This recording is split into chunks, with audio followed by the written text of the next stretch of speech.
What's up, everybody? I'm going to do a little something different today. In this video, I'm going to go over some questions that might just help you put some more fish in the boat. If you fish from the front of the boat, the back of the boat, a kayak, or a bank, this video is for you and you don't want to miss it. I want everyone to be a little cautious when watching this video because if you're not careful, you might just learn something. So sit back, grab your favorite beverage, and let's get started. Most of these, answers are not going to be simple because I want people to understand the logic behind the answers. I got some questions written down because that's the only way, I could remember them. So let me get started. Question number one. What's the best way to learn a new technique of fishing? And do you want to fish all day until you figure out how to catch a fish when using that technique? This question is from my boy Cameron Saxon. Make sure you go out and check out his YouTube channel, Cameron Saxon Fishing. You won't be disappointed. This is usually what I do when I want to learn a new technique. I learned this from Drew Montgomery. He was an FLW pro that used to fish the trail. If y'all know me, I got a confidence bait that I usually start off with 90% of the time, no matter what, no matter where I'm at. One day I asked Drew if I could go out and he could help me teach how to basically fish a crankbait properly. He said, of course, Big Chris, right? But there's only one condition. He said I could only bring one rod and no tackle, right? So let me tell you how that wound up. I threw a crankbait for 12 hours straight until my arm almost fell off and I only caught one fish. You got to remember, it's not about catching fish. It's about learning a new technique. The beauty of it was I had someone there showing me exactly what I was doing wrong and ways to improve. Something else to think about before you learn a new technique. Learn, why do you want to learn this new technique? You got to know why, because that is what's going to make you a better angler. Here's a little tip that might help you out. Try to practice your new technique in a body of water or season where you know you get some bites. This will help increase your confidence in the bait and you'll be more prone to use it. One of the main things you need to develop with your new technique is confidence. If you use this new technique a few times and you never have any success, then you'll be less likely to pick it up during tournament time. You need to practice like a basketball player practices free throws. I hope this answer helps you out there, Cameron. Question number two. How do you suggest changing techniques or locations to your partner when their approach isn't working? This question is from my man, Daryl Coates. He really supports the channel, and I just want to say thank you. People like him you're what makes me keep going. If you're good friends with a person and you're just out there fun fishing, you could just suggest, another spot or ask them to change it up a little if what you're doing isn't working. If that's not the case, this could be a very, very touchy subject and needs to be handled with kid gloves, especially when you're in a tournament and you don't know the person. I'm going to assume that you're on their boat and things are not going all that well. There are so many factors that play into this question, it's hard to give a really good answer. I know a lot of times co-anglers feel the boater needs to do something different when no one's gotten a bite in a few hours. And that could be fun fishing as well. But let's look at some of the factors. Let's say the boater took a few days off to pre-fish the lake and, they fished this lake several times before. They didn't really do good, out there pre-fishing this time, and they couldn't really establish a pattern. All they really did was eliminate unproductive water. That angler may have lots of success on that lake before, but not just this time when he was pre-fishing. That happens. They put a lot of money and time preparing for this tournament, and they're trying to be disciplined and stick to their game plan. You have to remember that they are in control of where the boat goes and where they fish. Sometimes, as a co-angler, you have no earthly idea on what to do next or where to go next. You just want something to change. You could try giving a subtle hint to the boater, but they may not be receptive.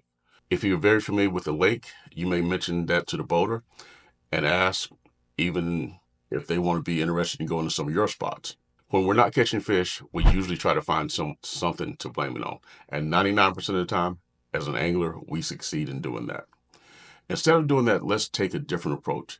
There's been plenty of times that I was just thinking that we should just move instead of really looking at what was in front of me. Had I really dissected the area that I was fishing, was I throwing the right bait? Was I looking at what the boater was doing? Getting clues off of that? Or had I mentally just given up on that spot and just going through the motions? Take this for example of mentally giving up. If we were fishing, around 3 to 6 foot, and all of a sudden the boater decides to move into 25 foot of water, and you're still throwing a wacky rig, that's mentally giving up. I'm not saying you're not going to get a bite, but there are better baits to throw in that situation. Sometimes you just have to make the best of where you are and what you're presented with. I don't know if I gave you the answer you were looking for, but this is the reality of tournament bass fishing. Question number 3. How do you decide between bait casting and spinning setups? This question is from a good friend of mine, and Andy Brody. I actually went out with him on my first kayak tournament. And when I moved up to North Carolina from Florida in 2013, I don't think I even own a spinning setup. That's definitely not the case now, but I can be a little non-traditional, in a lot of my setups because I'll throw a shake head on a bait caster in a minute if the situation permits. I will usually use a bait caster when I'm in a situation where I need to use a heavier line or heavier lures. Let's take Santee Cooper, for example. 60-pound braid on a bait caster gives me the power and confidence to pull a bucket head out of some of the heaviest cover without worrying about breaking the line. The other thing I like about using a bait caster is the ability to flip and pitch, accurately and to targets without almost no splash. One of the drawbacks of a bait caster is that they don't cast well with light lures on them. If you put a little 1/8 ounce micro jig on a bait caster with 20-pound fluorocarbon and try to cast it a long distance without your thumb riding the spool, you probably won't be using that setup anytime soon because you're probably going to get a backlash. Now, don't get me wrong. When I'm on Norman, I will usually have, around 10 to 12 pound test fluorocarbon, and that works for me flawlessly. I use most of my spinning setups for my finesse fishing presentations, where light lines and light lures are basically the ticket. I love skipping a wacky rig with a spinning setup because you don't have to worry about backlashes. I also will use a spinning rod on very windy days because a lot of times bait casters tend to backlash in the wind.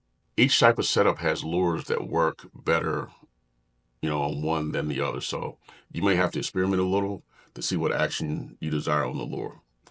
One of the things I dislike about spinning setups is it seems it takes forever for me to reel the fish in. With a bait casting reel, a fast gear ratio, I have the fish in the boat a lot quicker. And I'm going to throw one more setup out there, just in case you still can't make up your mind. Let's talk about BFS or bait finesse systems before we move on to the next question.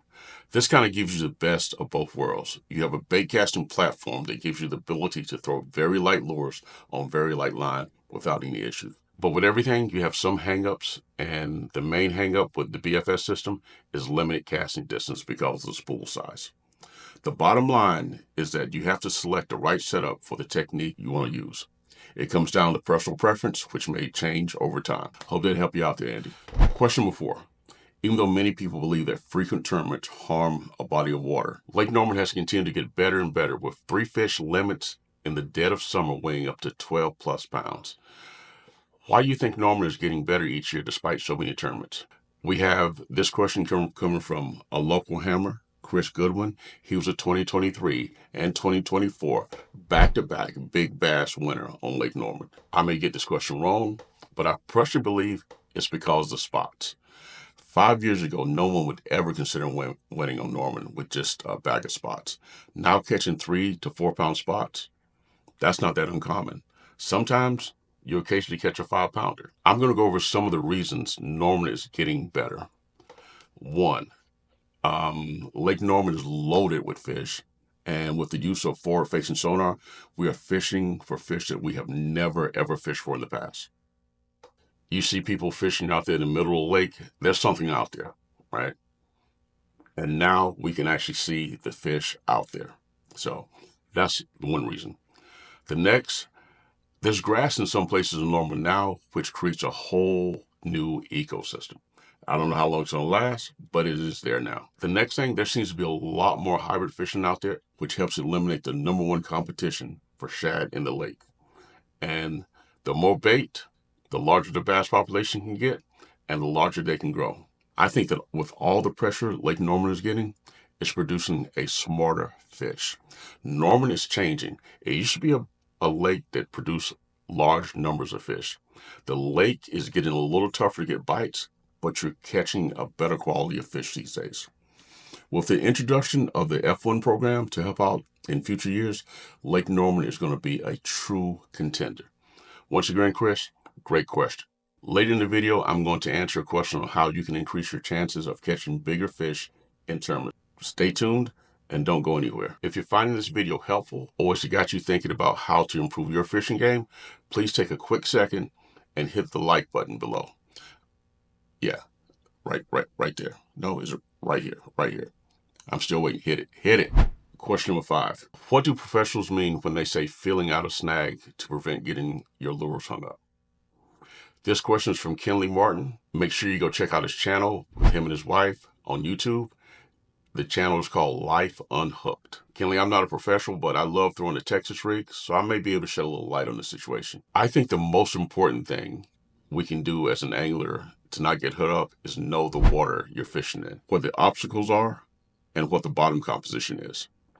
I think having the right equipment can also help you feel a snag before it happens. I would start off with a sensitive rod, tungsten weights, braided line with a fluorocarbon leader. I know everybody complains about the price of tungsten weights because they cost a little bit more, but they provide increased sensitivity and will help you feel out the bottom better and also help you detect bites. Braided line is the most sensitive line that we can actually use, and it transmits everything felt from your lure back to your rod. The downside of braid is it tends to dig into stuff, so be very careful. Without saying, if you know you're going to be fishing in a place that you're going to get snagged frequently, then throw something that's weedless. If that's just not possible, then you try to stay in constant contact with the bait, having a semi-tight line so you can feel everything. Before you make a cast, make sure the hook isn't exposed. When your lure's on the bottom, you want to make sure that you reel it back slowly to feel, if you're feeling resistance, you need to stop immediately. I usually give the rod a little slack, then raise the tip kind of high enough to get over whatever the obstacle is. If you get hung, try working from a different angle. That usually works for me. I hope this answer was kind of in the ballpark of what you were looking for. If not, Kenley, let me know. Question number 6. What do you do when you're not comfortable backing a boat? This question comes from Mr. Bobby Henderson, who is probably one of the best co-anglers that I've ever met. If you're not comfortable backing a boat on the ramp, it's best to let the boater know in advance so they can plan accordingly. Don't wait until tournament morning and it's time to put the boat in the water when the boat ramp is packed and you tell your boater that you're uncomfortable or you don't know how to back a boat. The last thing you want to do is take somebody's $80,000 truck back in their $100,000 boat and hit something. So to avoid that, just tell the boater as soon as possible. Waiting to the last minute can be the start of a bad tournament day. It can cause you to have a late start, which can completely put a monkey wrench in the game plan. It really helps when co-anglers can back the boat, so I urge all co-anglers to try to practice backing a boat or just backing a trailer. But don't think you're forced to do it because it's not a rule or anything like that. So if you're not comfortable, just tell the boater. That was a great question, sir. Question number 7. How do you increase your chances of catching a better quality bass in a tournament consistently? This question is from Ryan Brenneman, aka Hood Sex with Ryan. That's his YouTube channel, so make sure y'all go check it out. Ryan, I'm going to try to answer this the best way I know how, because I'm having some issues with it as well. I usually hear 2 types of strategies in a tournament. The first is to fish for 5 big bites, or some people say, swinging for the fences. The other is the person who wants a quick limit and tries to upgrade throughout the day. I'm going to be Captain Obvious here for just a minute. If you want bigger fish, then you need to be where the bigger fish are. That's going to take a lot of practice, research, and time in the water. I remember I was fishing a BFL tournament on Lake Norman, and my boater was power fishing the entire day. He was fishing crankbaits, bladed jigs, and I think he was fishing an umbrella rig. At the end of the day, my boater and I both caught limits, but our weights were almost identical. I caught all my fish on a drop shot and a wacky rig. This goes to show if you're not fishing where the bigger ones are, it doesn't matter what you throw. Now, that's just my opinion. The next thing I'm going to say is your choice of baits. Do you go with the Zumo Monster on a Carolina rig, a tried and true jig, a crankbait, a glide bait, a topwater bait, or a spinner bait? These baits are legendary for catching larger fish. The biggest thing, you have to change your mindset. You're not going to get a lot of bites. It's easier for me to catch a limit and then go hunt for a big bass or a kicker, because if not, I'm going to go a couple hours without catching a fish, and I'm going to pick up a shaky head or a wacky rig.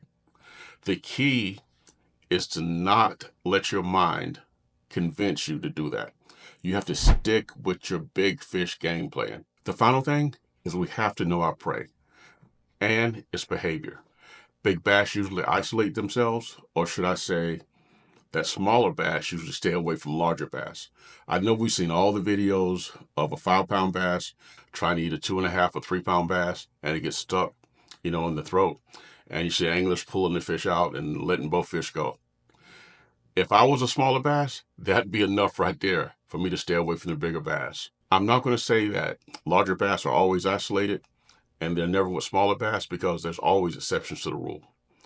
Also, larger bass tend to be in isolated cover. So change where you're actually looking, right? Look for that one laydown. Well, look for that one boat dock with nothing else around it that has deep water access, where the bass can just sit in ambush mode and wait for the prey to come by.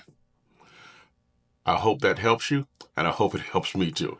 Question number 8. What the heck does a wacky rig Senko supposed to be imitating? This question comes from Mr. Josh Myers. He has a YouTube channel called Abide Fishing. Go check it out.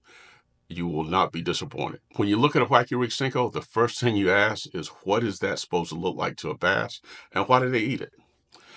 First off, bass are not really peculiar fish, and baits really don't have to be lifelike for them to consider them a meal. If you've seen the OSP Dice bait, and if you'd asked me what that would supposed to imitate, I would have had no clue.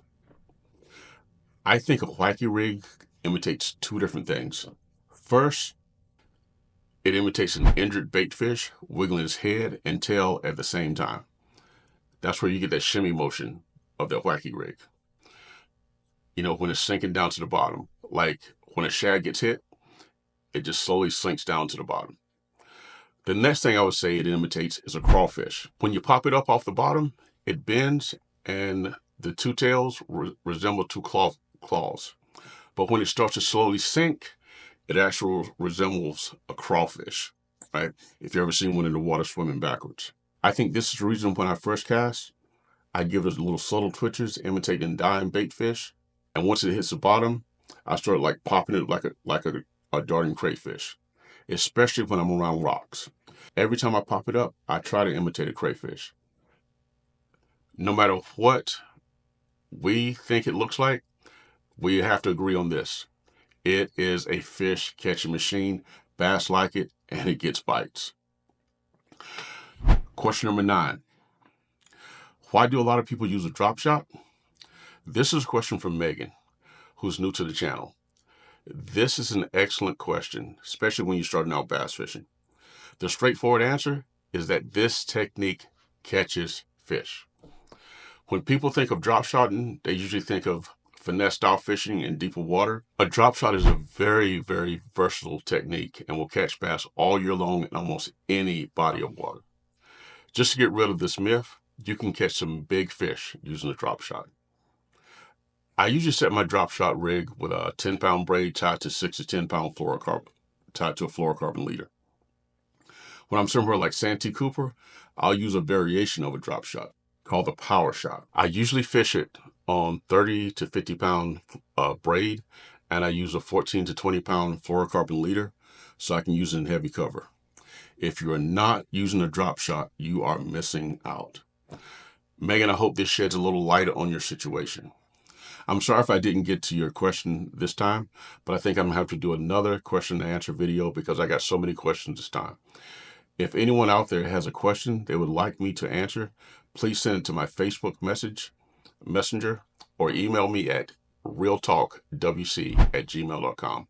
Once again, realtalkwc@gmail.com. One actually question that I have that is going to be a pretty big question is how to get sponsorship. On the next one, I'm going to cover that. If you got even a little value out of this video, you know what to do. Set that hook on the subscribe button, drop me a comment so I know I'm giving you the content that you like. Tight lines, everyone. Check out my next video and see you on the water. Out.